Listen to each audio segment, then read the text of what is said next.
పిన్ని మీ అమ్మ వస్తుందా? వాళ్ళ నాన్న ఇంకో పెళ్లి చేసుకుంటున్నాడు రా. ఓహో అదా. అయితే ఆ వచ్చేది నీకమ్మ కదరా? పిన్ని కాదురా అమ్మ. కాదా పిన్ని? కాదురా అమ్మ. కదే పిన్ని.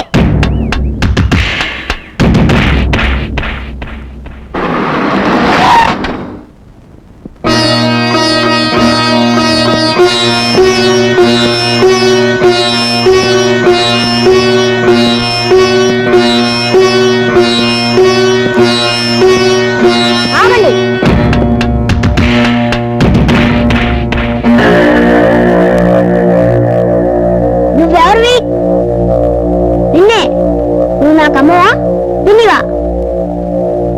చెప్పు, అమ్మవా పిన్నివా? నేను నీకు పిన్నిని కాదు బాబు, అమ్మని. నిజంగా? దేవుడి మీద ఒట్టు, నిజంగా నేను మీ అమ్మని.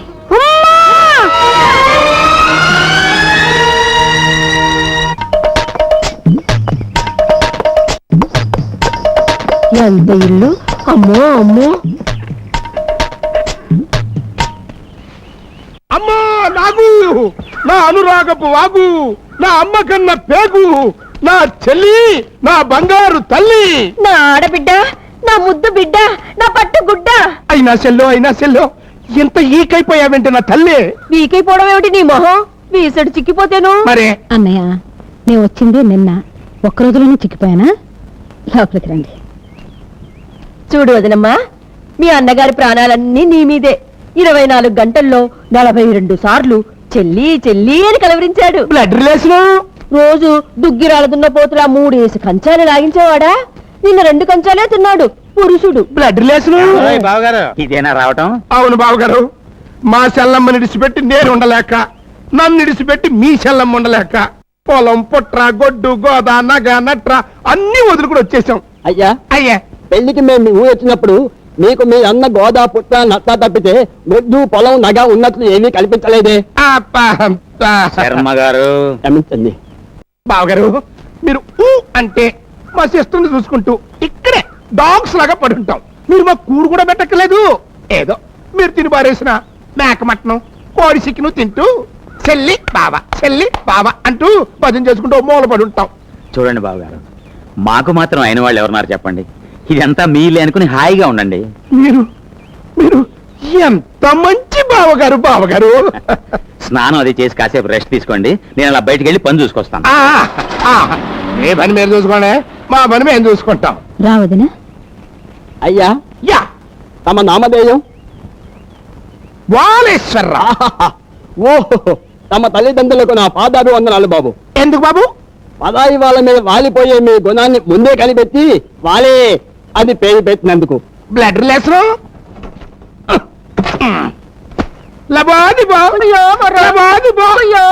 నాగమణి అయిపోయింది, మన హౌస్ మొత్తం మురిగిపోయింది. ఏమైంది? ఈ ఆస్తి మొత్తం ఆ బడుద్దాయి బాబు గారిదనే కదా. రెండో పెళ్ళోడైనా నిన్న ఆయన కట్టబెట్టాం. అవును, జస్ట్ అక్కడే పప్పులో ఏలు కప్పులో కాలు వేశాం. ఆ గుమాస్తా గారిని మస్కా కొట్టి ఇన్ఫర్మేషన్ లాగా బావగారి పేరుతో బెత్తెడు భూమి కూడా లేదంట. ఈ ఆస్తి మొత్తం చచ్చిపోయిన దొరబాబు గారి తల్లిదంట. దానికి మీ ఆయన జస్ట్ వాచ్మెన్ అంట. అంతేకాదు, ఆ చచ్చింది పోతూ పోతూ వీలునామాలో దొరబాబుకి పెళ్ళయ్యాక ఆడు పెళ్ళాం కలిసి సంతకాలు పెడితేనే ఈ ఆస్తి పాస్తులన్నీ మరొకరికి అమ్మినా దానం చేసినా చెల్లుద్దటమ్మా. అయిపోయింది, మన ప్లాన్ మొత్తం అట్ర ఫ్లాప్ అయిపోయింది. Who is speaking? అమ్మా అమ్మా, లెక్కలు చూడు. నా బంగారు కొండ, నువ్వు వెళ్ళి స్నానం చెయ్యి, నేను వచ్చి అన్నం పెడతాను. అలాగేనమ్మా. Out, all out. ఇండియానా పాకిస్తానా? నీ తల్లో పువ్వు పీకిస్తాను. ఏ కుర్ర సన్నాసి చదువు సంజారాన్ని మొద్దవుతాడేమో, మన గుప్పెట్లో పెట్టుకుని లైఫ్ లాంగ్ గేమ్ ఆడొచ్చు కదా అనుకున్నా. ఏదెట్టా నోటికి 116 తెచ్చుకుంటే మన నోటు బంకమట్టే. ఇప్పుడేమైంది? దొరబాబు మన చెప్పు చేతల్లో ఉండాలి, అంతే కదా? అంతే, కానీ అంత తేలిక కాదు. చూడు, ఈ క్షణం నుంచి వాడిని ఎలా పెంచుతాను. ఇక వాడు బ్రతికినా అమ్మ కోసమే బ్రతుకుతాడు, చచ్చినా అమ్మ కోసమే చేస్తాడు. అన్నం కూడా సరిగ్గా తినకుండా ఈ వెదవ చదువులేంటి బాబు? అదేంటమ్మా, చదువుకోపోతే ఎలా? చదువుకుని ఏం సాధిస్తావు? మన గుమాస్తాలాగా అయ్యా అమ్మ అంటూ ఉద్యోగం చేయాలి, అంతేనా? అటు చూడు, వాళ్ళందరూ ఎవరో తెలుసా? ఇటుపక్క నుంచున్నతనేమో ఇంజనీరు, ఆ మధ్యలో ఉన్నతను తహసీల్దారు, ఆ నల్లకోటేమో లాయరు. వాళ్ళందరూ ఇంత పెద్ద చదువులు చదువుకుని మీ నాన్నగారి ముందు ఎందుకు చేతులు కట్టుకుని ఉంచున్నారు? ఎందుకు ఉంచున్నారు? మనకి డబ్బుంది కాబట్టి. చూడు బాబు, ఎంత చదువుకున్న వాళ్ళైనా సరే డబ్బున్న వాళ్ళ ముందు చేతులు కట్టుకుని నిలబడాల్సిందే. నువ్వు బాగా చదువుకుని వాళ్ళలాగా చేతులు కట్టుకుని నిలబడతావా, లేకపోతే బాగా వ్యవసాయం చేసి డబ్బు సంపాదించి కాలు మీద కాలు వేసుకుని దర్జా కూర్చుంటావా? నీకేది ఇష్టం? నాకు నా కొడుకు బాగా డబ్బు సంపాదించి కాలు మీద కాలు వేసుకుని కూర్చోవడమే ఇష్టం.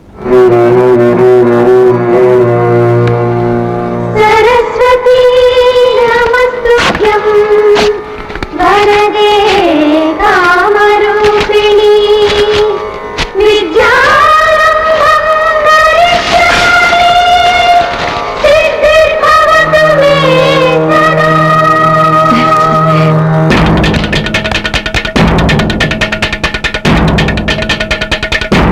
సూపర్ సెల్లే, సూపర్. మొత్తానికి ఆ కుర్రేదవ చేత చదువు మానిపించేశావు. ఇప్పుడు అది ఉట్టి మట్టి ముద్ద, మనం ఎలా కావాలంటే అలా పిసుక్కోవచ్చు. చూడు, పళ్ళు పనిగా బావగారి బొడ్డో ఉన్నటువంటి తాళాల గుత్తి కూడా మన బొడ్డోకి వచ్చేసింది అనుకో, అప్పుడు నువ్వు హోమ్ మినిస్టర్, నేను ఫైనాన్స్ మినిస్టర్. వదినా, కొబ్బరి నూనె సీసా తీసుకునిరా.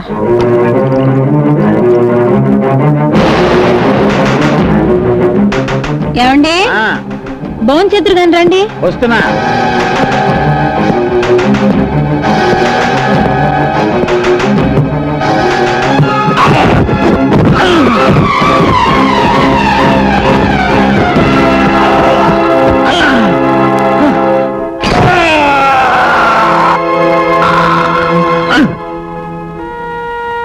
ఏమైంది డాక్టర్ గారు?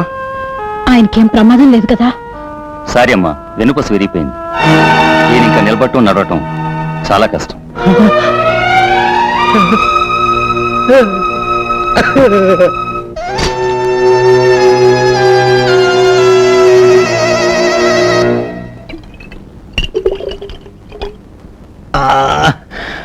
అమ్మా, అరే, మందు తీసుకోండి. చిచి, నాకు ఈ మందు అలవాట్లేదు. ఇది ఆ మందు కాదండి, టానికే. వేరే సీసా ఏది దొరక్క పాలేరు వెదవ ఇందులో పోసుకుని వచ్చాడు. ఎవడా సన్నాసి? ఆ సన్నాసి కూడా తర్వాత చూద్దురులే గాని ముందు మన బాబు సంగతి చూడండి. మధ్యలో వాడేం చేశాడు? 10 రోజులుగా స్కూల్కి వెళ్ళడం లేదు. ఏం బాబుని అడిగితే నీకెందుకు అడుగుతున్నాడు. పైగా అల్లరి పిల్లలతో చేరి బీడీలు కాలుస్తున్నాడు. కాలుస్తున్నాడని నాకు చెప్తున్నావా? నాలుగు తగిలించక. తగిలిస్తే ఊళ్ళో వాళ్ళంతా నన్ను ఆడిపోసుకుంటారు. పినతల్లి రాసి రంపాన్ పెడుతున్నాను. దొరబాబు, దొరబాబు, మీరుండండి, నేను వెళ్ళి పంపిస్తాను. ఎక్కడి బాబు? నాన్న పిలుస్తున్నాడమ్మా. వద్దు బాబు, ఇప్పుడు నువ్వు నాన్న దగ్గరికి వెళ్ళొద్దు. ఏమ్మా? ఆయన తాగుతున్నారు. నాన్న తాగుతున్నాడా? అవును బాబు, 2 పూట్ల తాగుతున్నారు. వద్దండి, మీ ఆరోగ్యం చెడిపోతుందని సీసా లాక్కపోతే కొట్టారు. నిన్ను కొట్టాడా?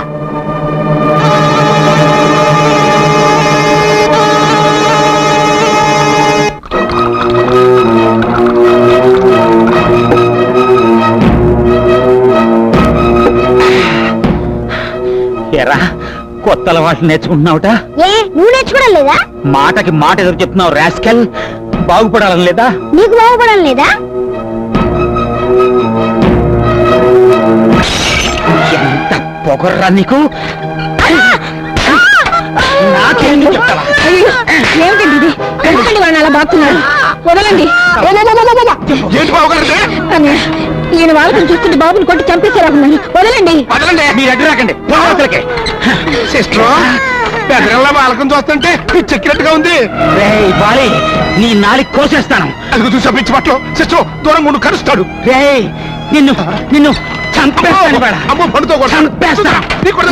నేను ఎడుతుంటే పిచ్చెక్కిందంటావా? ఏమైంది? ఏంటంటారేంటండి మా బావగారి పిచ్చెక్కి మమ్మల్ని అందరినీ పిచ్చి కొట్టుడు కొడతాడు మీరు వెళ్ళిపోండి లేదా మిమ్మల్ని కూడా చంపేస్తాడు పదండి, పదండి.